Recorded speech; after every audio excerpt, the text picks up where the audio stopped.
સમગ્ર દેશમાં ગુજરાત મોડલના નામે બુમરાંગો પાડનારા, ગુજરાતને મેડિકલ ટુરિઝમનું હબ હોય તેવી જાહેરાત કરનારા લોકોના નાક નીચે ગુજરાત રાજ્યની આરોગ્ય વ્યવસ્થા કેવી છે તેનો પર્દાફાશ કરવા માટે આપની વચ્ચે આવ્યો છું.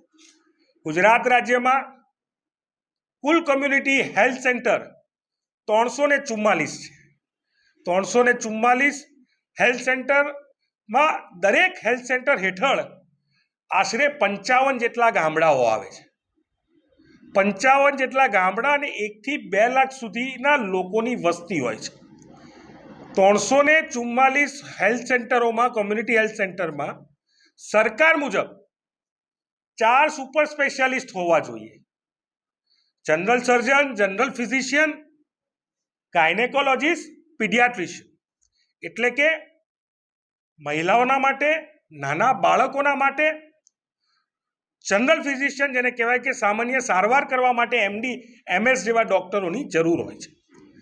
આ કેન્દ્રના આરોગ્ય વિભાગે આપેલા રિપોર્ટ અનુસાર હેલ્થ સ્ટેટિસ્ટિક 2022 મુજબ ગુજરાત રાજ્યના 344 હેલ્થ સેન્ટરમાં પરિસ્થિતિ એવી છે કે જેટલા ડૉક્ટર હોવા જોઈએ, જેટલી જરૂરિયાત છે એટલા સેન્કશન પણ નથી કરવામાં આવ્યા. આપણા ગ્રામ્ય વિસ્તારમાં સર્જનની વાત કરીએ તો 344 સર્જન હોવા જોઈએ, તો સરકારે માત્ર સેન્કશન કર્યા છે 145, જેમાંથી ફરજ ઉપર માત્ર 34 સર્જન છે, જ્યારે 111 જગ્યાઓ ખાલી છે.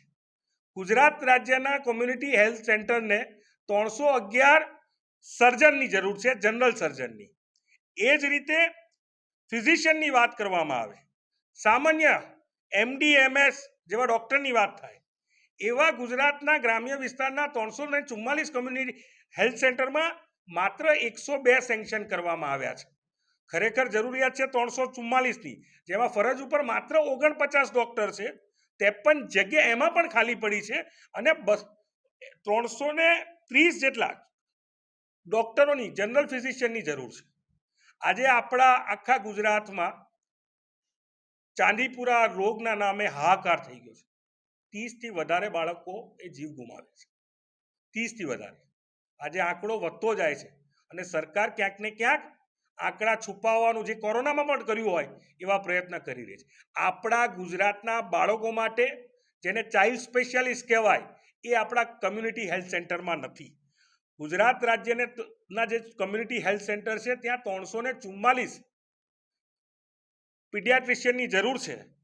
તેની સામે સેન્કશન કરવામાં આવ્યા છે માત્ર 76 અને ફરજ ઉપર છે માત્ર 30. માત્ર 30 ડૉક્ટરોની વચ્ચે 344 કોમ્યુનિટી હેલ્થ સેન્ટરના નાના ગરીબ લોકોના બાળકોનું ભાવિ માત્ર 30 ડૉક્ટરો પાસે છે. 314 પીડિયાટ્રિશિયનની ગુજરાતના કમ્યુનિટી હેલ્થ સેન્ટરને જરૂર છે. એ જ રીતે ગાયનેકોલોજીસ્ટની વાત થાય તો 295 ગાયનેકોલોજીસ્ટની જરૂર છે. આ આંકડા એટલા માટે આપવા માંગુ છું કે જે ગુજરાતના મેડિકલ ટુરિઝમના હબની વાત કરે છે.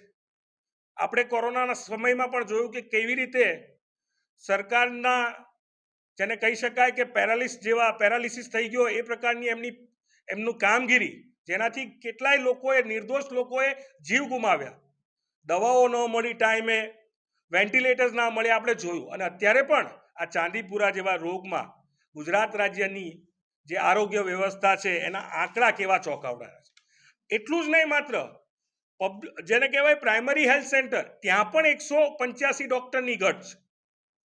ડિસ્ટ્રિક્ટ હોસ્પિટલોમાં 173 ડૉક્ટરોની ઘટ છે. સબ ડિસ્ટ્રિક્ટ હોસ્પિટલોમાં 256 ડૉક્ટરોની જરૂરિયાત છે. અને આ જ રીતે આંકડા જોવા જઈએ તો આવા અનેક એવા ફિગર્સ છે જે ચોંકાવનારા છે.